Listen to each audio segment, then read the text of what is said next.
الحمد لله رب العالمين وصلى الله وسلم على نبيه الأمين. أعوذ بالله السميع العليم من الشيطان الرجيم. بسم الله الرحمن الرحيم. إن هذا القرآن يهدي للتي هي أقوم ويبشر المؤمنين الذين يعملون الصالحات أن لهم أجرا كبيرا وأن الذين لا يؤمنون بالآخرة أعتدنا لهم عذابا أليما ويدعو الإنسان بالشر دعاءه بالخير وكان الإنسان عجولا. رب اشرح لي صدري ويسر لي أمري واحلل عقدة من لساني يفقهوا قولي. فرمائیو درس کی ابتدا سے پہلے اللہ تعالیٰ کا جتنا شکر کریں کم ہے. بہت تہ دل سے اللہ کا شکر ادا کرتے ہیں کہ اس نے صرف اپنے کلام کو سمجھنے سمجھانے کے لیے نبی کریم صلی اللہ علیہ وسلم کی سنت کا قرآن و سنت کا تذکرہ کرنے کے لیے یاد دہانی کے لیے ہمیں یہاں پہ جمع ہونے کی توفیق عطا فرمائی ہے. اور اللہ کی قسم یہ بہت ہی بڑی نعمت ہے کہ بغیر کسی دنیاوی فائدے کے ہم ایسی ایک دوسرے کے ساتھ صرف اس لیے ایک دوسرے کے پاس آئیں یا کسی جگہ جمع ہوں جس کا مقصد صرف قرآن و سنت خالص جو اس کی دعوت ہے اس کو سمجھنا سمجھانا مقصود ہو. اور اس کے بارے میں نبی کریم صلی اللہ علیہ وسلم نے بہت سی خوشخبریاں دیں کہ جو ایسی جہاں پہ بھی لوگ اس لیے کسی گھر میں جمع ہوں اللہ کے گھروں میں سے جو کہ اللہ کی کتاب کی تلاوت کریں اس کو ایک دوسرے کے ساتھ پڑھیں پڑھائیں مدارسہ کریں تو ان پر سکینت نازل ہوتی ہے اور رحمت کو ڈھانپ لیتی ہے اور فرشتے گھیر لیتے ہیں اور اللہ تعالیٰ کا ان کا ذکر کرتے ہیں ان لوگوں میں جو کہ ان فرشتوں میں جو کہ ان کے پاس ہے. تو اللہ کرے کہ یہ جو خوشخبریاں ہیں چاروں خوشخبریاں ہمارے پر بھی پوری آ جائیں. اللہ تعالیٰ اس مجلس کو مبارک بنا دے آپ کا آنا قبول فرمائے. سورہ بنی اسرائیل کی یہ 3 آیات ہیں جو اللہ کی توفیق سے میں نے آپ کے سامنے تلاوت کی اور ان میں کیا معانی رکھے ہیں کتنے عظیم جو اس میں مطالب ان کے اندر سموئے ہوئے ہیں. ان میں سے چند ایک جو گزارشات جو مفسرین نے بیان کی اس میں چند ایک باتیں یہاں پر کرنے کی ہم کوشش کریں گے. پہلے ترجمانی ان آیات کی یا الفاظ کا ترجمہ اور جو بامحاورہ ترجمہ وہ سنتے ہیں.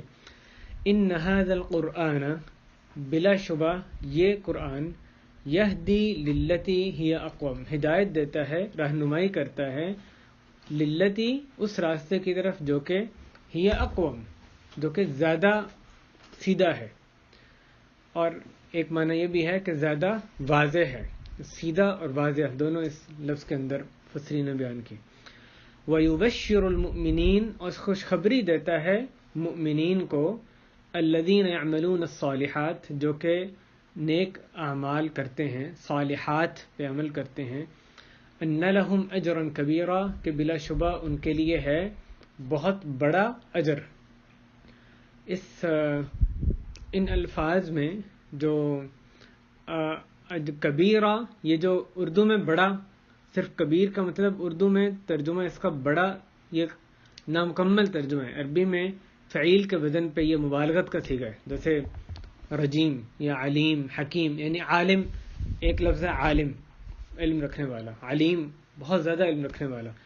تو اس طریقے سے خبیر جو یہ عربی کا جو اسلوب ہے مبالغت کے لیے ان میں سے ایک اسلوب یہ صیغہ ہے فعیل کے وزن پہ جیسے علیم خبیر رجیم یا بہت سے اس میں یعنی الفاظ استعمال ہو سکتے ہیں. تو اسی طرح ہی کبیر عربی میں یعنی بہت بڑا تو ان کے لیے بہت بڑا اجر ہے. اور آگے وَأَنَّ الَّذِينَ لَا يُؤْمِنُونَ بِالْآخِرَةِ اور یہ کہ بلا شبہ وہ لوگ جو کہ آخرت سے یا آخرت پر ایمان نہیں لاتے اعتدنا لہم ہم نے ان کے لیے تیار کیا ہے عذاباً علیما انتہائی دردناک عذاب بہت دردناک عذاب. جیسے وہاں پہ کبیر مبالغت کا صیغہ ہے اسی طرح علیم یہ بھی المناک تو اس سے مبالغت کا صیغہ انتہائی دردناک عذاب. یہ آیت نمبر 9 اور 10 اور آیت نمبر 11 میں فرمایا وَيَدْعُ الْإِنسَانُ بِالشَّرِّ اور انسان دعا کرتا ہے شر کی برائی کی دعاءہ بالخیر، اس کا دعا کرنا خیر کے ساتھ. وہ دعا شر کی اس طرح کرتا ہے جیسا کہ اس کو خیر کی دعا کرنی چاہیے. وکان الانسان عجولا، اور انسان شروع ہی سے بہت جلد باز ہے. پہلی آیت کی طرف آئیے. بے شک یہ قرآن، اور اللہ تعالیٰ نے اس کا ان آیات کا جو ابتدا ہے وہ بے شک سے کی. آپ جانتے ہیں اللہ کا کلام، قرآن مجید اللہ کا کلام ہے، تو ہر شک و شبہ سے ویسے ہی بالا تر ہے. پھر جہاں پہ یہ سیغہ تاکید کا سیغہ قرآن میں استعمال کیا جائے، جیسے یہ انا کا لفظ ہے، یا کئی جگہوں پہ قسم کھا کے بات کی جاتی ہے، تو اس کا یہ نہیں کہ وہ بات زیادہ برحق ہے. اللہ کی تو ہر بات ہی ادنا سے ادنا شک و شبہ سے بالا تر ہے، لیکن مراد یہ ہوتی ہے کہ سمجھنے جو سننے والا ہے اس کے خوب ذہن میں پیوست ہو جائے، کسی قسم کا کوئی شک و شبہ اس کے ذہن میں اٹکا بھی ہوا ہے دور ہو جائے، کہ اتنی تاکید کے ساتھ اللہ تعالیٰ یہ بات فرما رہے ہیں. تو یہ ان، یہ تاکید کے لیے فرمایا. پھر ھذا القرآن، یہ قرآن، یعنی صرف ان القرآن بھی ہو سکتا تھا. یہ مزید تاکید کے لیے کہ قرآن جس کی بات ہو رہی ہے یہ قرآن، کہ یہ جس یعنی تم جس کا جو تمہارے پاس ہے، جو قرآن جس کو تم جانتے ہو، تو بلا شبہ یہ قرآن یہ کیا ہے؟ یہدی للتی ہی اقوم، یہ ہدایت دیتا ہے، یہ رہنمائی کرتا ہے اس راستے کی طرف جو کہ زیادہ سیدھا ہے. بھائی اس میں یہ نہیں کہا گیا کہ زیادہ سیدھا ہے، کس سے زیادہ سیدھا ہے؟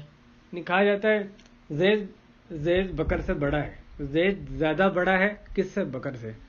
تو ایک بندہ کی جب افعال تفضیل کا سیگا کبھی یہ چیز جس کو سپرلیٹو ڈگری یعنی کمپیریٹیو طریقے سے بیان کی دی ہے، اس سے زیادہ ہے، تو یعنی مقابلہ کیا جاتا ہے.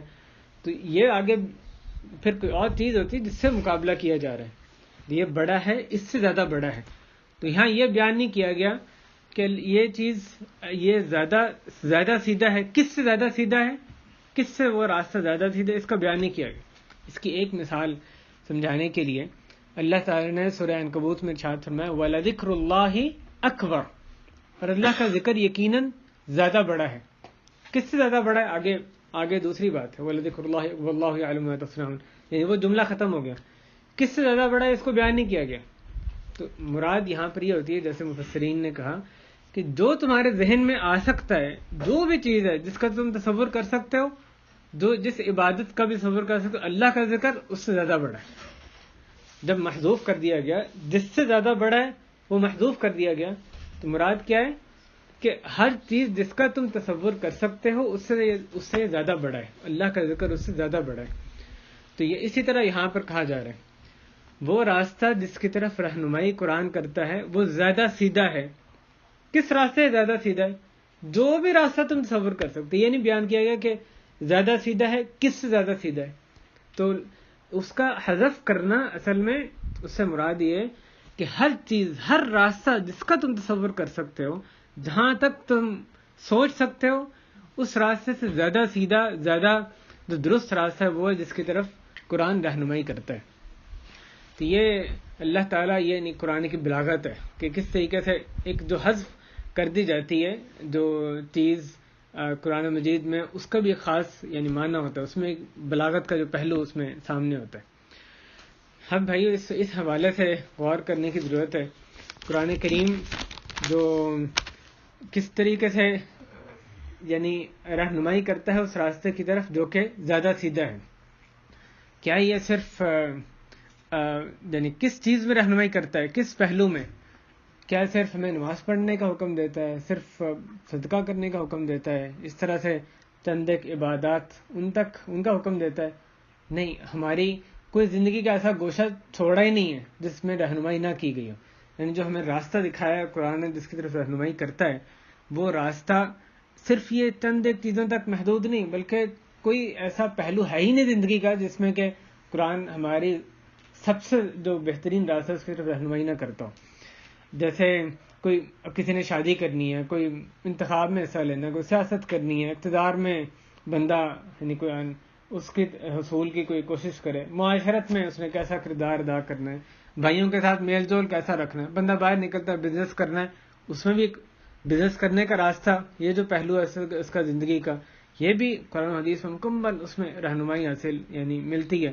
اس نے ادنا سے ادنا چیز باتھ روم جانا ہے, بیت الخلاء میں جانا ہے, اس کے کیا آداب ہیں اس کا بھی پوری رہنمائی کی. کھانا کھانے اس کے کیا آداب ہیں پوری رہنمائی کی گئی. حلال حرام زندگی کے ہر پہلو میں مکمل طور پر اس کو واضح کر دیا گیا. یہ لیکن افسوس کے ساتھ بہت سے جو ہم میں سے مسلمان ہیں ان سے یہ بات سننے میں آتی ہے کہ جو اقوام یہاں پر کہا گیا ہے زیادہ سیدھا ہے, وہ زیادہ سیدھا ان چیزوں میں تو مانتے ہیں, وہ کہتے ہیں ہم یہ نہیں کہ دین سے بیزار ہیں, دین سے دور ہیں, نماز پڑھتے ہیں, روزہ رکھتے ہیں, ہم عمرے پہ عمرے, کئی عمرے ہم نے کیے ہوئے ہیں, حج بھی کیے ہوئے ہیں, تو نیک ہیں ہم, بہت سے نیک کام, لیکن آخر زندگی بھی گزارنی ہے, آخر ہم نے اس دنیا میں جینا بھی ہے, لوگوں کے ساتھ میل جول بھی رکھنا ہے, اپنے کام بھی آخر نکالنے ہیں, کام چلانے ہیں ہم نے, تو لیکن کہ آگے شیطانی راہیں وہ ساری بیان کی جاتی ہے. ہاں ہم دین یہ عمل کرتے ہیں, یہ عمل کرتے ہیں, یہ نہیں کہ دین ہمیں پسند نہیں, ہم مسلمان ہیں اور بڑے اچھے مسلمان, لیکن آگے وہ کیوں, اس لیے کہ اندر یہ شیطان چھپا ہوتا ہے کہ جو اسلام پہ عمل ہم نے عمل کرنا ہے, لیکن یعنی یہ جو چیزیں ہیں ان میں یہ کر کے اپنے آپ کو تسلی وہ دے لیتا ہے, باقی چیزوں میں اندر سے یہ وسوسہ ہوتا ہے کہ نہیں ہم نے آخر قرآن کی ہر بات مانی تو شاید ہمارے لیے ہماری زندگی جو ہے وہ برباد ہو جائے گی, تباہ ہو جائے گی, ہماری اس دنیا میں جینا مشکل ہو جائے گا, عزت کا حصول مشکل ہو جائے گا اگر ہم نے دنیا میں یہاں پہ دین پہ صحیح طرح سے ہم نے عمل کیا. اللہ تعالیٰ فرماتے ہیں کہ یبتغون عندهم العزة فإن العزة لله جميعا, عزت صرف اللہ کے ہاتھ میں ہے. نبی اکرم صلی اللہ علیہ وسلم نے حسن رضی اللہ تعالیٰ عنہ کو دعا سکھائی تھی جس میں ایک یہ بھی الفاظ ہے کہ انہ لا یذل من والیت, اللہ جس سے آپ نے دوستی کی وہ ذلت نہیں پا سکتا, ولا یعز من عادیت, اور جس کی آپ نے دشمنی کی وہ کبھی وہ عزت نہیں پا سکتا. تو انسان اس عزت کو حاصل کرنے کی کوشش کرے جو اللہ جس کے مالک ہیں, اس کے دین کو جزوی طور پہ چھوڑ کے اللہ تعالیٰ اس کو عزت دیں گے یا ذلت دیں گے؟ اللہ تعالیٰ کیسے عزت دیں گے؟ اللہ کی دوستی, اللہ کو راضی کر کے اس کے دین پہ عمل کر کے اللہ کی دوستی حاصل کی جاتی ہے, یا اس کے دین کو چھوڑ کے, کلی نہیں جزوی طور پہ کئی احکام پہ عمل کرتے ہیں, دوسرے احکام جہاں پسند نہیں آتا وہاں چھوڑ دیتے ہیں, تو اس طرح اللہ کی دوستی نہیں حاصل کی جاتی. لا یعز من عادیت, اللہ جس کی آپ نے دشمنی کی وہ عزت نہیں پا سکتا. تو یہ عزت اسلام کو چھوڑ کے بندہ حاصل کرنے کی کوشش کرے کہ میں دنیا میں بڑے اچھے طریقے سے رہوں, میں زیادہ وہ یعنی اپنے تئیں اتنا وہ عقل مند بن رہا ہوتا ہے کہ وہ جس راستے کو اختیار اس نے کیا ہوتا ہے اسلام کو چھوڑ کے اس کو زیادہ عزت والا, زیادہ بہتر سمجھ رہا ہوتا ہے. اللہ نے فرمایا یہدی للتی ہی اقوم, کہ زیادہ صحیح راستہ وہ ہے جس کی اسلام جس کی طرف رہنمائی کرتا ہے, وہ صرف ایک خاص پہلو میں نہیں, پوری زندگی پر یہ اسلام محیط ہے. بھائی اس میں یعنی یہ پکا یقین ہونا چاہیے, ہمیں وہ راستہ سمجھ آئے نہ آئے, لیکن اصل میں ہماری خیر اسی میں جو اللہ نے بتایا اس پہ عمل کریں بے چوں چرا, اسی میں ہماری خیر ہے. اور اس راستے کو چھوڑیں گے ہمیں ہماری شہوت تو پوری ہو سکتی ہے, خواہشات تو پوری ہو سکتی ہیں اللہ کے راستے کو چھوڑ کے, لیکن اصل میں تو اس میں بربادی ہے, دنیا میں بھی ذلت, آخرت میں بھی ذلت. تو للتی ہی اقوم, تو اسلام نے جو احکام دیے لباس کے بارے میں, پردے کے بارے میں, چہرے کے بارے میں, اپنی شکل و صورت کیسی رکھنی ہے, اسلام نے للتی ہی اقوم اس میں وہ چیزیں بھی ہمیں رہنمائی کی کہ آنکھوں کا استعمال ہم نے کیسے کرنا ہے, کیا چیز دیکھنی ہے کیا نہیں دیکھنی, کانوں سے کیا چیز سننی ہے, زبان سے کیا بولنا ہے, کیا چیز حرام ہے کیا حلال ہے, کیا بولیں گے تو ثواب ملے گا, کیا بولیں گے گناہ ملے گا. پوری رہنمائی زبان کے بارے میں, یعنی پورے جو اعضاء ہیں ان کو کیسے استعمال کرنا ہے ہمیں اس میں رہنمائی کی گئی. عزت ذلت کیسے حاصل کرنی ہے, روزی کمانی ہے تو اس کا کیا آخر طریقہ کار ہوگا, کیا حلال ہے کیا حرام ہے, اور اصل میں روزی دینے والا کون ہے, اس کی ہمیں رہنمائی کی گئی. بے روزگاری سے بچنے کے طریقے اسلام میں ہمیں سکھائے گئے. تو بھائیو اس حوالے سے غور کریں کہ ہمارا قرآن کے ساتھ رویہ کیا ہے, اور اپنی اولادوں کو ہم کس طرف اپنے بارے میں سب سے پہلے غور کریں.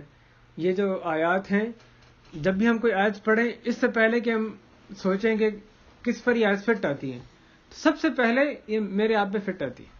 کسی بھی آیت کو اس طریقے سے پڑھا کریں کہ یہ آیت میرے لیے, میرے ہم میں سے ہر شخص کے لیے ہر آیت ہے.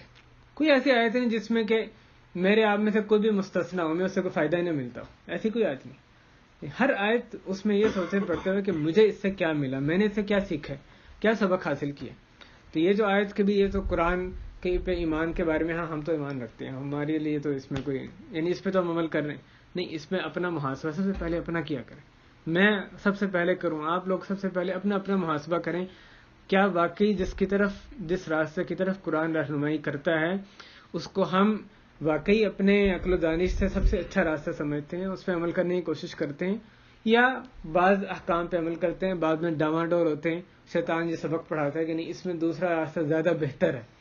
عقیدہ زبان سے کہنا وہ اپنی جگہ ہے، ہم کہتے ہیں اسلام سب سے بہتر یعنی ضابطہ زندگی ہے، لیکن عملی طور پہ اس کا اظہار ہوتا ہے جو دلوں میں ایک یعنی شیطان چھپا ہوتا ہے کہ دوسرے راستے کو ہم زیادہ بہتر سمجھ رہے ہوتے ہیں، اور اس وجہ سے اس کی طرف ہم یعنی سفر اپنا جاری رکھتے ہیں.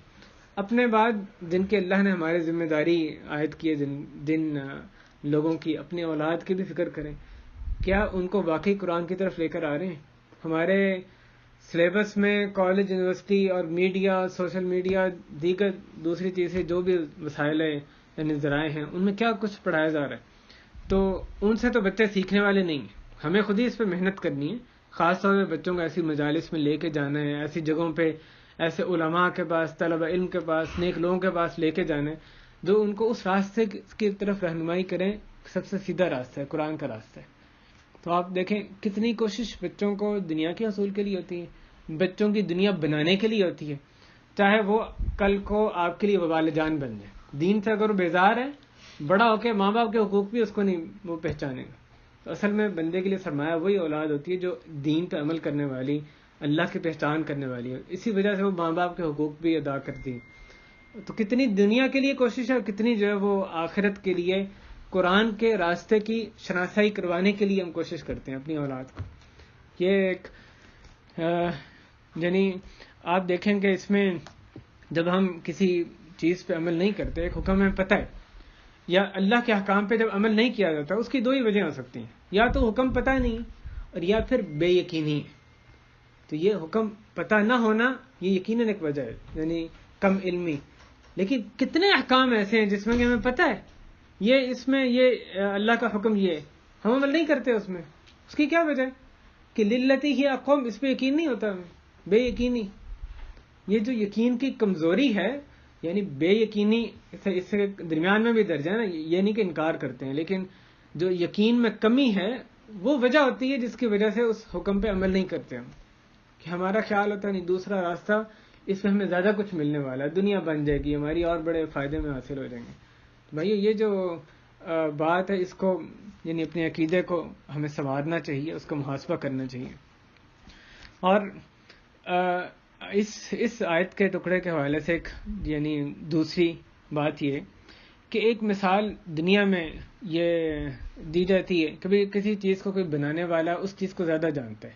بندہ گاڑی خریدتا ہے، اس کے مینول کو بار بار دیکھ رہا ہوتا ہے، اس کو کیا چیز کی کیسے چلانی ہے، اور اس کے بار بار مینول کو دیکھنا اس کی حماقت نہیں، اس کی عقل مندی کی دلیل سمجھی جاتی.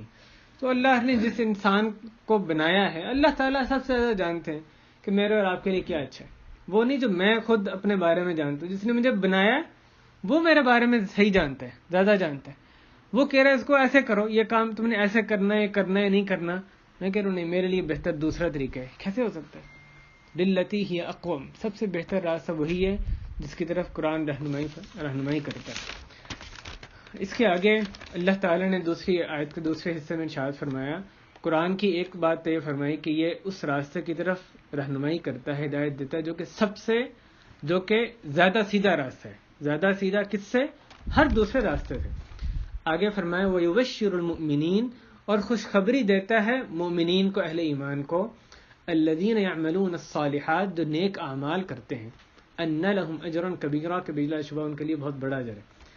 ایمان اصل میں تین چیزوں کو ملا کے بنتا ہے. ایک دل سے عقیدہ اقرار کرنا، دل سے تسلیم کرنا، زبان سے اقرار کرنا، جو بھی صحیح چیزیں اس کو زبان سے اقرار کرنا، یعنی ایمان کے جو ارکان ہیں، جن چیزوں پہ ایمان لانا مطلوب ہے، ان کا دل سے، زبان سے اور تیسری بات اس کے مطابق عمل کو ڈھالنا، وہ بھی ایمان کا حصہ ہے.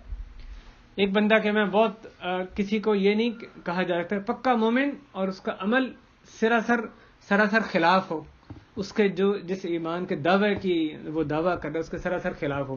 اس کا مطلب اس کا ایمان دل میں کمزور ہے. جو بندے کے دل میں ہوتا ہے اس کے اظہار اس کے عمل سے ہوتا ہے. تو تینوں باتیں ایمان میں شامل ہیں. لہذا عمل صالح ایمان کا حصہ ہے. لیکن عمل صالح کے علیحدہ سے ذکر کیوں کیا جا رہا ہے؟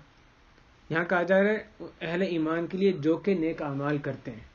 اس غلط فہمی کو دور کرنے کے لیے جیسے مفسرین نے فرمایا کہ کوئی بندہ یہ نہ سمجھے کہ میں دل سے میں تو ایمان میرے دل میں ہے، زبان سے بھی اقرار کرتا ہوں، تو نجات پانے کے لیے میرا یہ کافی ہے.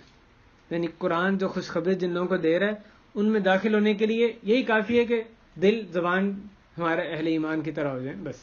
نہیں، جب تک عمل نہیں ہوگا جو کہ اس کے ایمان کی دلیل ہے، جب تک عمل صالح نہیں ہوگا تو اس کا مطلب وہ اس کا ایمان بھی یعنی اس پہ بھی سوالیہ نشان ہے. اس کے ایمان کا حصہ ایک یہ ہے کہ وہ نیک عمل بھی کریں. نیک عمل کیا ہوتا ہے؟ اس کی 2 شرطیں قرآن و حدیث میں بتائی گئی ہیں. نیک عمل یبشر المؤمنین الذین عملوا الصالحات، کہ جن لوگوں نے نیک اعمال کیے. نیک عمل اس کو کہتے ہیں جو اللہ کی رضا کے لیے ہو اور نبی کریم صلی اللہ علیہ وسلم کی سنت کے مطابق ہو. تو جب تک دونوں شرطیں نہیں ہوں گے اس عمل کو نیک عمل نہیں کہیں گے. اس بارے میں بہت سی آیات احادیث موجود ہیں. ان 2 شرطوں کی جو یعنی ان دونوں چیزوں کو عمل صالح ہونے کے لیے شرط قرار دینے کے لیے کئی ایک نصوص موجود ہیں. صرف ایک چیز میں دونوں شرطوں میں سامنے رکھتا ہوں. جو اخلاص کی بات ہے، نیک عمل وہ ہے جس میں جو صرف اللہ کے لیے کیا جائے. صحیح مسلم میں حضرت ابو ہریرہ رضی اللہ تعالیٰ عنہ کی حدیث ہے، اور دیگر کتب حدیث میں صحیح سند سے یہ بھی ثابت ہے کہ جب حضرت ابو ہریرہ حدیث سنانے لگے تو ان پہ غشی طاری ہو گئی، بے ہوش ہو گئے تھے. پھر جب ہوش آیا حدیث سنانے کے لیے تیار ہوئے پھر بے ہوش ہو گئے. پھر تیسری یا چوتھی مرتبہ انہوں نے حدیث جو ہے وہ یعنی سنا پائے. حدیث کی جو ہیبت ہے وہ ان پہ ایسی طاری تھی کہ کہیں وہ جو وعید حدیث میں آ رہی ان پر پوری نہ آ جائے کہ ان پر اس کی وجہ سے یعنی 2 مرتبہ غشی طاری ہوگی، بے ہوش ہو گئی. اور پھر وہ انہوں نے حدیث سنائی کہ نبی کریم صلی اللہ علیہ وسلم کو میں نے فرماتے سنا کہ قیامت کے دن سب سے پہلا جو حساب ہوگا، سب سے پہلے جو جہنم کی آگ بھڑکائی جائے گی وہ 3 طرح کے لوگوں سے بھڑکائی جائے گی. ایک آدمی جو عالم تھا، اور دوسرا یعنی عالم یا قاری، دوسرا جو بہت خرچ کرتا تھا سخی، اور تیسرا جو کہ اللہ کی راہ میں لڑتا ہوا مارا گیا. پہلے بندے کو لایا جائے گا، اس کو کہا جائے گا کہ تجھے علم عطا کیا، تجھے قرآن عطا کیا، اور وہ اللہ کی نعمتوں کا اعتراف کرے گا. اللہ تعالیٰ پوچھیں گے تو نے میری نعمتوں کا کیا کیا؟ تو کہے گا اللہ میں نے تو بہت لوگوں کو سکھایا، آگے تیرے دین کا علم آگے پھیلایا، قرآن سکھایا تو تجھے خوش کرنے کے لیے. اللہ تعالیٰ کہیں گے تو نے جھوٹ بولا، کذبت، تو نے جھوٹ بولا. تو فرشتے بھی اس بات کی تصدیق کریں گے اور کہا جائے گا کہ تو نے تو اس لیے کیا، کہا جائے فلان قارئ، کہا جائے فلاں قاری ہے، تیرا یہ مقصد تھا. وقت قیل، اور وہ کہہ دیا گیا تیرا جو مقصد تھا وہ دنیا میں حاصل ہو گیا. لوگوں نے قاری کہہ دیا، یہ تیرا مقصد تھا دنیا میں نام بنانا، دنیا میں ایک نیک بندے کے طور پہ، قاری کے طور پہ نام بنانا. اور پھر حکم دیا جائے گا اس کو چہرے کے بل گھسیٹ کے جہنم میں پھینک دیا جائے گا. دوسرا بندہ جو سخی، اللہ کی راہ میں خرچ کرنے والا، وہ اس کو اللہ تعالیٰ نعمتیں گنوائیں گے. تجھے بہت زیادہ مال عطا کیا، اتنے وسائل سے تجھے نوازا. وہ اعتراف کرے گا ان نعمتوں کا. اللہ تعالیٰ کہیں گے تو نے میری نعمتوں کے ساتھ کیا کیا؟ تو وہ کہے گا کہ میں نے کوئی ایسی خیر کی جگہ نہیں چھوڑی جس میں کہ خرچ نہ کیا. جو اچھی جگہ جہاں ہو سکتی تھی وہاں تجھے خوش کرنے کے لیے، تیری رضا کے لیے خرچ کیا. اللہ کہیں گے تو نے جھوٹ بولا ہے، تو نے تو اس لیے خرچ کیا. کہا جائے فلان سخی، فلان کریم، فلانا بڑا سخی ہے. کریم عربی میں یعنی سخی، فلانا بڑا کریم ہے، سخی ہے، اس لیے لوگ تمہیں سخی کہ اس لیے تجھے کیا، میری رضا تیرا مقصد نہیں تھا. اور وقت قیل، وہ کہہ دیا گیا تیرا مقصد تھا دنیا میں تجھے حاصل ہو گیا. تو حکم دیا جائے گا چہرے کے بل گھسیٹ کر اس کو بھی جہنم میں پھینک دیا جائے. تیسرا بندہ، اس کو اللہ تعالیٰ اپنی نعمتیں گنوائیں گے، تجھے طاقت سے، جسمانی صحت سے اور نعمتیں گنوائیں گے، اور وہ ان کا اعتراف کرے گا. اللہ تعالیٰ اس سے پوچھیں گے تو نے نعمتوں کا کیا کیا؟ وہ کہے کہ اے اللہ میں نے تیرے دشمنوں سے لڑا، خوب لڑا، حتیٰ کہ میں قتل ہو گیا تیرے دشمنوں کے ہاتھوں، حتیٰ کہ میں قتل ہو گیا تیری خاطر۔ اللہ تعالیٰ کہ تو نے جھوٹ بولا، تو نے تو اس لیے لڑا تھا، کہا فلان جری، حدیث میں الفاظ ہیں فلان جری، جری اردو میں بھی استعمال ہوتا ہے، یعنی فلانا بڑا بہادر ہے، جری ہے، تو نے تو اس لیے نام بنانے کے لیے اردو اپنا دنیا میں لڑا تھا، وقت کہہ دیا گیا، اس کا حکم دیا جائے گا جہنم میں پھینک دیا جائے۔ تو آپ غور کریں بھائیو، کتنی ڈرانے والی حضرت ابو ہریرہ رضی اللہ عنہ کیوں ان پہ غشی طاری ہو رہی تھی۔ یہ صحابہ تھے، میرے آپ کی طرح بہت دفعہ ہم حدیث بتاتے ہیں، حدیث بتائی آئی گزر گئی، اس طرح کے نہیں تھے۔ جو کہا جا رہا ہے ان کو اس پر پورا یقین ہوتا تھا، یہ کہا ہے ایسے ہی ہونا ہے، ان کو ڈر لگتا تھا یہ حدیث ان پہ تسپا نہ ہو جائے، ایسا ڈر تھا کہ بے ہوش ہو گئے، پھر بے ہوش ہو گئے، پھر حدیث کیسے، یعنی مشکل سے انہوں نے حدیث بتائی کہ جس عالم کا ذکر حدیث میں ہو رہا ہے، حضرت ابو ہریرہ سب سے بڑے حدیث کے راوی ہیں، سب سے زیادہ حدیثیں روایت کرنے والے ہیں، کہیں خود اس میں وہ داخل نہ ہو جائیں، ان کا مقصد اللہ کے علاوہ دنیا کا حصول نہ ہو جائے۔ تو ایسی ہیبت حدیث کی تاریخ تھی۔ صحیح کام، تینوں بندے بالکل صحیح کام کر رہے ہیں اور خوب کوشش کی انہوں نے، لیکن مقصد اللہ کی رضا نہیں تھی، مقصد دنیا کا حصول تھا، کوئی فائدہ نہیں ہوا کام کا۔ دوسری شرط کیا ہے؟ سنت کے مطابق ہو، ایک اخلاص اور دوسری اتباع سنت۔ نبی کریم صلی اللہ علیہ وسلم ان کی ازواج مطہرات میں سے کسی ایک کے پاس 3 صحابہ آتے ہیں، معروف قصہ ہے لیکن یہاں پر استدلال کے دوبارہ ذکر کر رہا ہوں۔ 3 صحابہ آتے ہیں، نبی کریم صلی اللہ علیہ وسلم کی عبادت کے بارے میں پوچھتے ہیں، ان کو عبادت کے بارے میں بتایا جاتا ہے، آپ صلی اللہ علیہ وسلم کیسے عبادت کیا کرتے تھے، تو وہ کأنہم تقالوہا، تو گویا کہ یہ حدیث صحیح بخاری میں حضرت انس رضی اللہ عنہ کی روایت سے موجود ہے، وہ کہتے ہیں کہ گویا کہ انہوں نے اس کو تھوڑا جانا، ان تینوں صحابہ نے نبی صلی اللہ علیہ وسلم، گویا کہ انہوں نے ان کی عبادت کو تھوڑا سمجھا۔ تو وہ کہتے ہیں کہ اور ساتھ انہوں نے زبان سے بھی کہا کہ نبی صلی اللہ علیہ وسلم تو وہ ہیں جن کے اگلے پچھلے سب گناہ معاف کر دیے گئے۔ پھر ان میں سے ایک کہتا ہے کہ میں تو رات کو تہجد پڑھا کروں گا، سویا ہی نہیں کروں گا، ساری رات تہجد پڑھوں گا۔ اور دوسرا کہتا ہے میں سارا سال روزے رکھوں گا، ایک بھی کوئی ناغہ نہیں کروں گا۔ اور تیسرا بندہ کہتا ہے کہ میں تو عبادت کی خاطر عورتوں سے نکاح نہیں کیا کروں گا۔ نبی صلی اللہ علیہ وسلم جب واپس تشریف لائے، ان کو اس بات کی خبر دی گئی، تو انہوں نے ان تینوں صحابہ کے پاس گئے اور کہا کہ مجھے پتہ چلا ہے تم لوگوں نے ایسی بات کہی ہے۔ تو آپ صلی اللہ علیہ وسلم نے ان کو کہا کہ اما انی اخشاکم للہ واتقاکم للہ، اللہ کی قسم خوب جان لو میں تم سے سب سے زیادہ اللہ سے ڈرنے والا ہوں، خشیت رکھنے والا ہوں، اور سب سے زیادہ اللہ کا تقوی اختیار کرنے والا ہوں۔ اور میرا عمل کیا ہے؟ میں رات کو نماز پڑھتا بھی ہوں، سوتا بھی ہوں، میں روزے رکھتا بھی ہوں، روزے نہیں بھی رکھتا، اور میں عورتوں سے شادی بھی کرتا ہوں۔ فمن رغب عن سنتی فلیس منی، پھر آپ نے فرمایا بس جس نے میری سنت سے منہ موڑا وہ مجھ سے نہیں ہے۔ اب یہ تینوں صحابہ کیا کسی اور مقصد کے لیے یہ باتیں کہہ رہے تھے؟ یہ جو اتنی مشقت کا اظہار کر رہے تھے، میں یہ کروں گا یہ کروں گا اللہ کو راضی کرنے کے لیے، لیکن جس کام کرنے کا انہوں نے ارادہ کیا وہ خلاف سنت تھا۔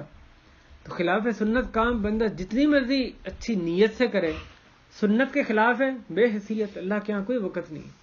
جب تک نبی پاک صلی اللہ علیہ وسلم کی اس پہ مہر ثبت نہیں ہوتی، اس کام کا کوئی فائدہ نہیں ہوگا، صرف اس کا اخلاص کافی نہیں۔ تو یہ 2 شرطیں ہوں گی، اخلاص اور اتباع سنت، تبھی وہ عمل صالح کہلائے گا۔ تو یہاں پر فرمایا گیا یبشر المؤمنین الذین یعملون الصالحات، آگے ان خوشخبری کا ذکر کیا گیا۔ یہ قرآن خوشخبری دیتا ہے اہل ایمان کو جو نیک اعمال کرتے ہیں۔ کس بات کی خوشخبری دیتا ہے؟ ان لہم اجرا کبیرا، کہ بلا شبہ انہی کے لیے ہے بہت بڑا اجر۔ بڑا اجر کون فرما رہا ہے؟ اللہ تعالیٰ فرما رہے ہیں بڑا اجر۔ ایک بچہ کہے نا، 3 سال کا بچہ، ابا نے مجھے بہت بڑا تحفہ دیا، اس کے حساب سے بات ہوتی ہے کہ بھی 2 ٹافی نہیں، ٹافیوں کا پیکٹ دے دیا ہوگا، وہ اور بڑا بچہ کہ بہت بڑا تحفہ دیا، ہو سکتا ہے 3 پہیوں کے سائیکل دے دیا۔ یعنی بندہ جس اس کی جو سوچ کا لیول ہوتا ہے یا جس خود حیثیت میں ہوتا ہے، اس حساب سے بڑا پن کا اظہار کر رہا ہوتا ہے۔ مجھے بہت بڑی چیز دی، وہ بندہ کس لیول کا، آپ اس حساب سے اس کو تولتے ہیں کہ اس کے مطابق کیا بڑی چیز کا کیا مطلب ہوگا۔ رب العالمین اجر کے بارے میں فرما رہے ہیں اجرن کبیرہ، بہت بڑا اجر۔ اور یہ دنیا میں کوئی آدمی جو اجر ملنے والا ہے آخرت میں اس کا تصور نہیں کر سکتا. یہ اللہ تعالیٰ نے اس بات کی تقریب کے لیے، اس کو ذہنوں میں ہمارے ایک قریب کرنے کے لیے، بٹھانے کے لیے جو باتیں بیان فرمائیں جنت کی، لیکن حقیقت میں اس کی ماہیت کیا ہے، کیفیت کیا ہے، جنت کے جو اجر ہے اس کی، اس کا تو ہم تصور ہی نہیں کر سکتے. فیہا ما لا عین رأت ولا اذن سمعت، اس میں ایسی چیزیں جو نہ کبھی کسی آنکھ نے دیکھی، نہ کسی کان نے سنی، ولا خطر علی قلب بشر، نہ کسی بندے کے دل پہ اس کا وہم و گمان بھی گزرا. ایسی نعمتیں اس میں. تو یہ اجر کبیرہ، اس کے تصور کرنا ہمارے تصور سے بھی اوپر وہ اجر ہے.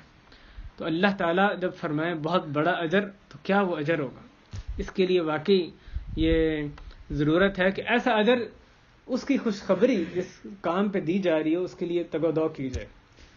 کیا خوبصورت حدیث ہے. نبی صلی اللہ علیہ وسلم فرماتے ہیں ما رأیت مثل الجنت نام طالبها، کہ میں نے جنت جیسی کوئی چیز نہیں دیکھی جس کا طلبگار سویا ہوا ہے. وما رأیت مثل النار نام حاربها، اور میں نے جہنم جیسی کوئی چیز نہیں دیکھی جس سے بھاگنے والا سویا ہوا ہے. یہ پہلی خوشخبری دی، ان لہم اجرا کبیرا. قرآن خوشخبری دیتا ہے اہل ایمان کو جو نیک عمل کرنے والے ہیں کہ بلا شبہ ان کے لیے بہت بڑا اجر ہے. دوسری خوشخبری جو آیت نمبر 10 میں آ رہی ہے، وَأَنَّ الَّذِينَ لَا يُؤْمِنُونَ بِالْآخِرَةِ، اور وہ لوگ جو کہ آخرت پر ایمان نہیں لاتے، ان کے لیے ہم نے تیار کیا ہے انتہائی دردناک عذاب. اس آیت پہ بھائیو خوب غور کریں. کیا بلاغت قرآن کی، کیسے معانی کو، سمندر کو چکوزے میں بند کیا جاتا ہے، اور اس میں سے ہم تو شاید بہت ہی چند ایک باتیں اس میں سے ہمیں سمجھ لگتی ہیں. اللہ نے فرمایا پہلی بات تو یہ کہ اللہ تعالیٰ نے دو خوشخبریاں دی اہل ایمان کو. اہل ایمان جو نیک عمل کرنے والے ہیں، ایک خوشخبری ان کے اجر کے لیے، اور دوسری خوشخبری ان کے دشمنوں کی ہلاکت کی. تو یہ بھی انسان کی جو خوشخبری ہوتی ہے کہ جو اس کے دشمن ہیں وہ انتہائی دردناک عذاب ان کو ملنے والا ہے. تو اس کے دشمنوں کا آگے جا کے کیا حشر ہونے والا ہے وہ اس کو بتایا جائے، یہ بھی اس کے دل میں تسلی، اطمینان کا باعث ہوتا ہے. تو اہل ایمان کو دوسری جو خوشخبری دی جا رہی ہے کہ بلا شبہ وہ لوگ جو آخرت پہ یقین نہیں رکھتے، ایمان نہیں رکھتے. اللہ تعالیٰ نے خاص طور پہ یہاں جس برائی کا ذکر کیا قرآن کے حوالے سے، جو قرآن جو خوشخبری دیتا ہے، یہاں پہ جن لوگوں کا تذکرہ کیا گیا، جس صفت کا تذکرہ کیا گیا، آخرت پہ ایمان نہ رکھنا، جو برائیوں کی جڑیں ہیں، بنیادی جڑیں، ان میں سے ایک جڑ کا یہاں پہ ذکر کیا گیا. انسان کیوں برائی کرتا ہے جب آخرت کا تصور اس میں کمزور ہو جاتا ہے. اس بارے میں دو آیات دو جگہ سے ہم دیکھتے ہیں. ایک سورہ نازعات، اللہ تعالیٰ فرماتے ہیں وَأَمَّا مَنْ خَافَ مَقَامَ رَبِّهِ وَنَهَى النَّفْسَ عَنِ الْهَوَىٰ فَإِنَّ الْجَنَّةَ هِيَ الْمَأْوَىٰ، کہ اور لیکن وہ شخص جو اپنے رب کے حضور کھڑا ہونے سے ڈر گیا، اپنے رب کے حضور کھڑا ہونے سے، ظاہر ہے قیامت کے دن حساب کتاب جو ہونا ہے اس سے ڈر گیا، اور اگر وہ ڈرے گا اس کا نتیجہ کیا ہوگا؟ وَنَهَى النَّفْسَ عَنِ الْهَوَىٰ، اس نے اپنے نفس کو منع کر دیا خواہشات سے، اپنے نفس کو اپنے خواہشات نفس کی پیروی کرنے سے روک دیا، تھام دیا. تو یہ لازمی نتیجہ ہے آخرت کا جس بندے میں احساس صحیح طرح ہو، رب کے سامنے جواب دہی کا احساس ہو، اس کا نتیجہ کیا ہوگا؟ وَنَهَى النَّفْسَ عَنِ الْهَوَىٰ، وہ نفس کو خواہشات سے روک دے گا. ہر ایسی خواہش جو اللہ رسول کے خلاف ہے، قرآن و حدیث کے خلاف ہے، اس سے وہ تھام لے، کیونکہ اس کو پتا ہے یہاں تو بڑا چسکا پورا ہو جائے گا، شیطانی خواہش پوری ہو جائے گی، آخرت جب آئے گی تب کیا بنے گا؟ آخرت کا عذاب وہ کون سہنے کی کس میں برداشت ہے؟ تو آخرت کا جو ایمان ہے اس کو برائی سے روکے رکھتا ہے. وَنَهَى النَّفْسَ عَنِ الْهَوَىٰ فَإِنَّ الْجَنَّةَ هِيَ الْمَأْوَىٰ، پس بلا شبہ جنت ہی اس کا ٹھکانہ ہے. تو اللہ تعالیٰ نے اس آیت میں آخرت کا جو ایمان ہے اس کا لازمی تقاضا کیا بتایا؟ کہ وہ اپنی خواہشات نفس کو، اپنے نفس کو خواہشات کے پیچھے لگنے سے روک لے. دوسرا مقام جو سورہ جہاں پہ اللہ تعالی نے لا الہ الا اللہ،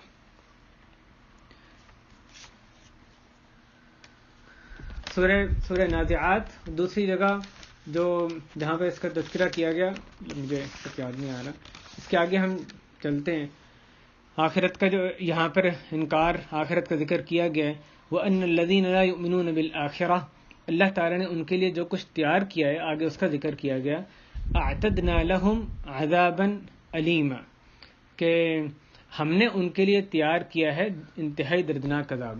اس آیت میں جو ہولناکی ہے اس کا یعنی جو تاکید ہے اس کو ملاحظہ کریں۔ ایک تو وہ انا کا یعنی جو استعمال ہے تاکید کا صیغہ، اور پھر اعتدنا ہم نے تیار کیا۔ اللہ تعالیٰ نے ان کے لیے جو عذاب کا تذکرہ ہے کہا کہ ہم نے تیار کیا، اللہ تعالیٰ کہہ رہے ہیں ہم نے تیار کیا، اور صیغہ کون سا استعمال کیا جا رہا ہے؟ ماضی کا، یعنی تم یہ کام کرو گے، اگر تم نے یہ کام کیا تو سزا کا بندوبست ہو چکا ہے، ایک یہ صیغہ ہے۔ ایک یہ کہ بندوبست کر لوں گا، مستقبل کا صیغہ، کون سا زیادہ مؤثر ہے؟ یہاں پہ ماضی کا صیغہ استعمال کیا ہے، مستقبل میں عذاب ابھی آئندہ آنے، لیکن ماضی کا صیغہ استعمال کیا جا رہا ہے کہ ان کے لیے عذاب ہم تیار کر چکے، تو گویا کہ ایسی قطعی بات ہے مستقبل میں ہونے والی جیسے کہ ہو چکی ہے، ماضی کی بات ہے۔ اعتدنا لہم انہی کے لیے عذاب علیما، انتہائی دردناک عذاب۔ اللہ تعالیٰ آخرت پہ ایمان ہمارا جو ہے پختہ فرما دے۔ سورہ مدثر کی آیات ہیں، اس کا میں ذکر کرنے لگا تھا، جہاں اللہ تعالیٰ نے فرمایا کہ فما لہم عن التذکرۃ معرضین۔ آخرت پہ ایمان کے حوالے سے بھائیوں، میں آپ کے نصیحت حاصل کرنے کے لیے یہ اپنے پلے باندھنے والی آیت ہے، اور ہر آیت ہی ایسی ہے، لیکن اس موضوع کے حوالے سے اللہ نے فرمایا فما لہم عن التذکرۃ معرضین، کہ ان کو کیا ہے کہ نصیحت سے منہ موڑے جاتے ہیں۔ ان لوگ نصیحت کسی بندے کو خیر خواہی کی اس سے بات کی جائے، نصیحت کی جائے تو نصیحت ایسی بات نہیں ہوتی کہ اس سے وہ منہ موڑے، پیچھا چھڑانے کی کوشش کرے۔ ان لوگوں کو کیا بات ہے کہ یہ کیوں نصیحت سے منہ موڑے جاتے ہیں، قرآن سے کیوں پھرنے کی کوشش کرتے ہیں، دور بھاگتے ہیں؟ آگے اللہ نے فرمایا فما لهم عن تذکرۃ معرضین کأنہم حمر مستنفرہ، کأنہم حمر مستنفرہ، گویا کہ یہ بدکے ہوئے گدھے ہیں۔ مثال دیکھیے اللہ تعالیٰ نے کیسی بیان فرمائی ہے، اس طرح سے نصیحت سے بھاگتے ہیں۔ حمار کی جمع یعنی گدھے، مستنفرہ بدکے ہوئے، تو گویا کہ بدکے ہوئے یہ گدھے ہیں۔ جیسے گدھا جو بدک جاتا ہے، آپ جانتے ہیں، اس کو یعنی کنٹرول کرنا وہ ممکن نہیں رہتا، اللہ نے اس کی انتہائی یہ بری مثال ان لوگوں کی مثال بیان فرمائی جو کہ نصیحت سے بھاگتے ہیں، پیچھا چھڑانا چاہتے ہیں۔ قرآن نصیحت، کتاب نصیحت، اس سے وہ دور بھاگنے کی کوشش کرتے ہیں۔ اللہ کہہ رہے کیا بات ہے ان کو، آخر کتنی عجیب بات ہے، نصیحت کی جاتی سے بھاگتے ہیں۔ کأنہم حمر مستنفرہ، ایسے گویا کہ یہ بدکے ہوئے گدھے ہیں۔ فرت من قسورہ، جو کہ فرار ہوئے، بھاگ کھڑے ہوئے شیر سے، ایسے بدکے ہوئے گدھے جو کہ شیروں سے بھاگی جا رہے ہیں۔ کہ فرت من قسورہ بل یرید کل امرئ منہم ان یؤتی صحفا منشرہ، بلکہ ان میں سے ہر شخص یہ چاہتا ہے، ارادہ یہ رکھتا ہے کہ اس کے سامنے کھلی کتابیں اس کو دے دی جائیں۔ قرآن کریم اس کے لیے کافی نہیں ہے، وہ بڑا صاحب یعنی اونچے اسٹیٹس والا بندہ ہے، وہ کہتا ہے کہ قرآن کریم نہیں، اس کو براہ راست کتاب بھی نہیں۔ کل امرئ، ہر بندہ یہ خواہش کرتا ہے کہ اس کو کتابیں دی جائیں، کھلی ہوئی کتابیں، یعنی تب وہ کوئی اس کی بات بنے گی۔ ہر بندہ ان میں سے چاہتا ہے کہ اس کو کھلی ہوئی کتابیں دی جائیں۔ کتباً بل یرید کل امرئ منہم ان یؤتی صحفا منشرہ کلا بل لا یخافون الآخرہ۔ اس پہ غور کریں، اللہ تعالیٰ کا کلام، اس پہ جتنا غور کریں اتنی اس کے یعنی موتی سامنے آتی ہیں، اس کی بلاغت سامنے آتی ہے۔ اللہ نے فرمایا کلا، ہرگز نہیں، یہ جو کچھ کہہ رہے ہیں، جو بہانہ بازی کرتے ہیں، اصل میں یہ وجہ نہیں ہے۔ کلا بل لا یخافون الآخرہ، بلکہ یہ آخرت پہ ایمان نہیں رکھتے، بلکہ آخرت کا خوف نہیں رکھتے۔ اصلی جو وجہ ہے، اصل میں اللہ تعالیٰ نے جو تشخیص کی ان کے مرض کی، بیماری کیا ہے، کیوں نصیحت سے بھاگ رہے ہیں اور بہانے بازیاں کرتے ہیں، لیکن کہ بات سمجھ نہیں آ رہی، فلاں اپنے عذر تراشتے ہیں۔ اللہ نے فرمایا کلا، ہرگز نہیں، اصل میں باتیں وہ نہیں ہیں، یہ جو کچھ کہہ رہے ہیں یہ بات کچھ نہیں ہے۔ بل لا یخافون الآخرہ، اصلی بات یہ ہے کہ یہ آخرت کا خوف نہیں رکھتے۔ یہ جو نصیحت سے بھاگنے، اور بھائیوں کبھی ہمارا دل متنفر ہونے لگے قرآن و حدیث کی باتوں سے، نصیحت سے، کوئی قرآن سنت سنانے سے، اس کے پیغام سے ایک بندہ کوئی بتائے دیکھو اس بارے میں یہ حدیث، اس بارے میں آیت ہے، کوئی نصیحت کرے، اس سے ہمیں لگے کہ یار بس نصیحت، یعنی اس سے جان چھڑانے کی ہم کوشش کریں، اس آیت کو ذہن میں لے کر آئیں کہ اللہ تعالیٰ نے جو فرمایا کہ کیا بات ہے، آخر کیوں نصیحت سے منہ موڑے جاتے ہیں، ایسے جیسے کہ بد کے ہوئے گدھے ہیں. اس مثال کو ذہن میں لے کر آئیں. نصیحت سے جو جان چھڑانے کی کوشش کرتے ہیں اس کی کیا انتہائی کس درجے کی اللہ تعالیٰ نے جو مثال بیان کی. بد کا ہوا گدھا، کیا میں آپ پسند کرتے ہیں ہمارے پہ مثال صادق آ جائے؟ تو قرآن و حدیث سے جو بندہ اپنے جان چھڑانا چاہتا ہے، نصیحت کی جا رہی ہے، رب تعالیٰ نے نصیحت کے لیے قرآن نازل کیا، وہ اس سے دور بھاگتا ہے. تو اس کی یہ مثال ذہن میں اور آپ لے کر آئیں. جب بھی شیطان یہ وسوسہ لے کر آئے، شیطان ہمیں مشکل دکھانے لگے، قرآن سے اس کی نصیحت حاصل کرنے سے، قرآن و حدیث کی محفلوں سے جہاں خالص قرآن و حدیث کی بات ہوتی ہے، اس جگہ سے ہم دور بھاگنے کی کوشش کریں، دل نہ چاہے ہمارا، ٹال مٹول کرنے کی کوشش کریں، تو اس کو ذہن میں لے کر آئیں کہ یہ اصل میں کیا مثال بیان کی گئی، اور پھر آگے مرض کی تشخیص کیا کی گئی، اصلی وجہ کیا ہے، کب انسان ان چیزوں سے دور بھاگتا ہے. بل لا یخافون الآخرہ، آخرت کا خوف نہیں رکھتے. باقی بہانے بازیاں ہوتی ہیں سب، یہ وجہ ایک تو ہے کہ کسی خاص ایونٹ میں کسی مجبوری، لیکن انسان نصیحت سے بھاگنے کی کوشش کرے، اس کا رویہ یہ ہو جائے. اصلی وجہ کیا؟ آخرت کا خوف نہیں. آخرت کا خوف ہوگا پھر کیسے قرآن کی طرف نہیں آئے گا؟ قرآن کی طرف نہیں آنا پھر اور کس کی طرف آنا ہے؟ اگر آخرت کا خوف اس میں ہے تو یقیناً قرآن کی طرف آنا ہی آئے گا ہی آئے گا.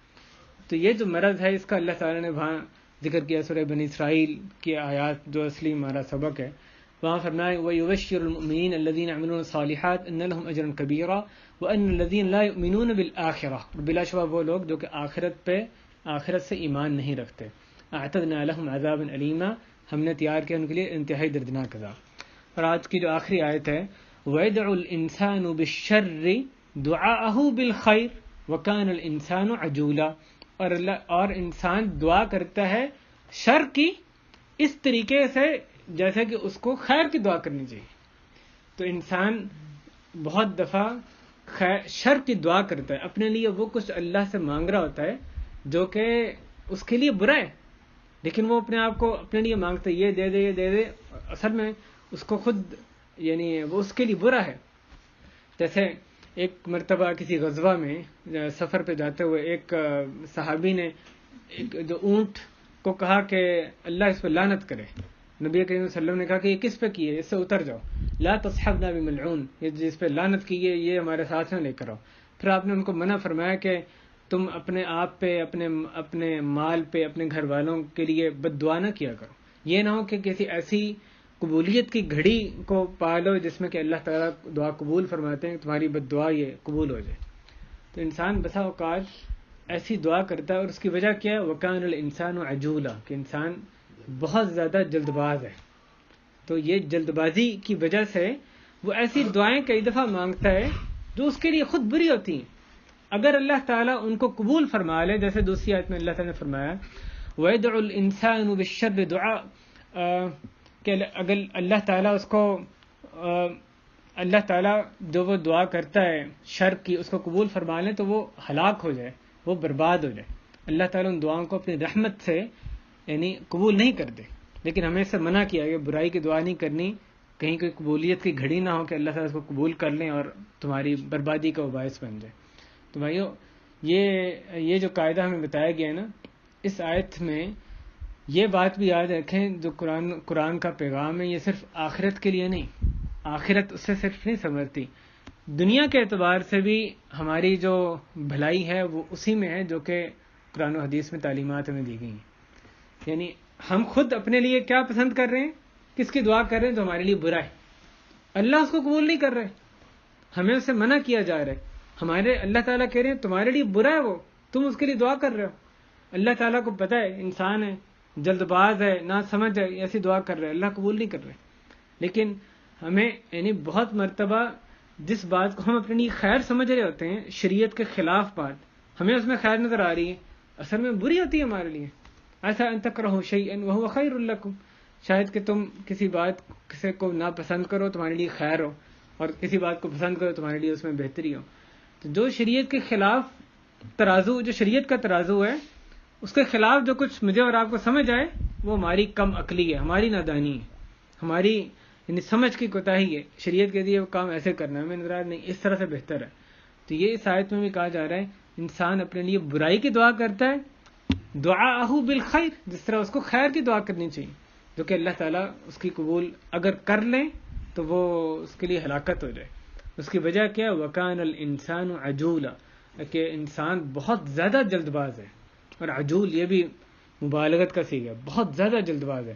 اس لیے آخرت کو چھوڑ کے دنیا کی طلب، یعنی جو چیز جو اس کو فائدہ ابھی ہاتھوں ہاتھ مل رہا تھا اس کی طلب، چاہے بعد میں آنے والا فائدہ ہزار نہیں کئی یعنی لا تعداد گنا زیادہ بہتر ہو، پھر بھی جو پہلے فائدہ آ رہا ہے انسان کی طبیعت میں یہ ہے کہ اس کو حاصل کرنے کی خواہش ہوتی ہے.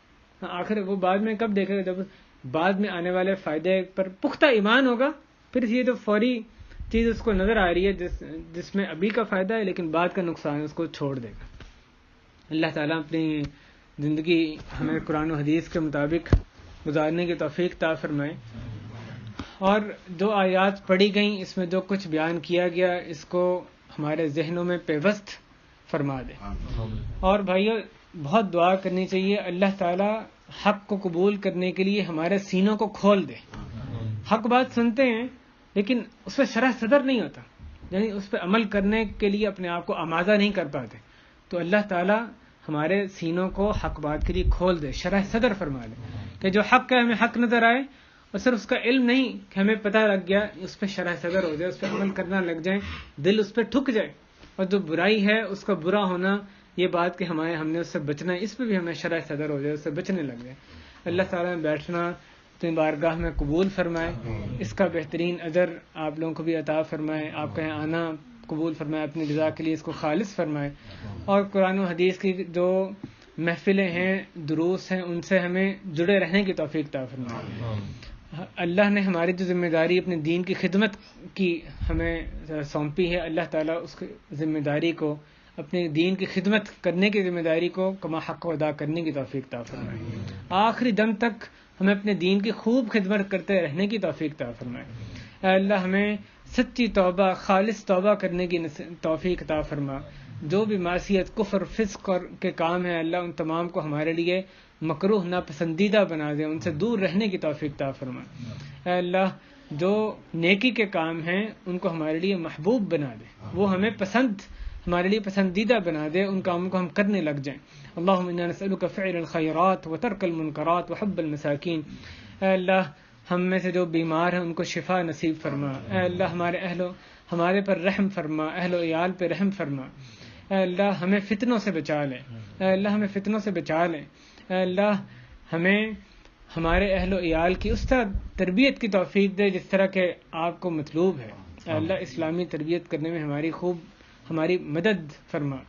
اے اللہ اپنے دین کے مطابق، عین مطابق ہمیں تمام زندگی بسر کرنے کی توفیق عطا فرما. اے اللہ اپنے قرآن و حدیث کے مطابق، اے اللہ اپنے کتاب نبی کریم صلی اللہ علیہ وسلم کی سنت کے مطابق ہمیں اپنا زندگی اور اپنی رات اور دن بسر کرنے کی توفیق عطا فرما. اے اللہ تمام گناہوں کو معاف فرما دے. اے اللہ تمام گناہوں کو معاف فرما. ہماری پریشانیوں کو، دکھوں کو، بے چینیوں، مصیبتوں کو اے اللہ دور فرما دے. اے اللہ ہمارے کہنے کو، سننے کو قبول فرما لے. اس میں جو غلطی ہو اس کو معاف فرما. جو کچھ برحق تھا اے اللہ اس کو ذہنوں میں خوب راسخ فرما دے، پیوست فرما دے، اس پہ عمل پیرا ہونے کی توفیق عطا فرما. اے اللہ ہمیں اپنے والدین کے لیے صدقہ جاریہ بنا، ہماری اولاد کو ہمارے لیے صدقہ جاریہ بنا، ان کو نیکی پر لگا دے. اے اللہ بے دینی کا ہمارے گھروں سے مکمل خاتمہ فرما دے، دین کی سچی محبت نصیب فرما دے. اپنی محبت، نبی کریم صلی اللہ علیہ وسلم کی محبت نصیب فرما، صحابہ کرام کی محبت نصیب فرما، ان کے نقش قدم پہ چلنے والا بنا دے. وصلی اللہ وسلم وبارک علی نبینا محمد وعلی آلہ وصحبہ.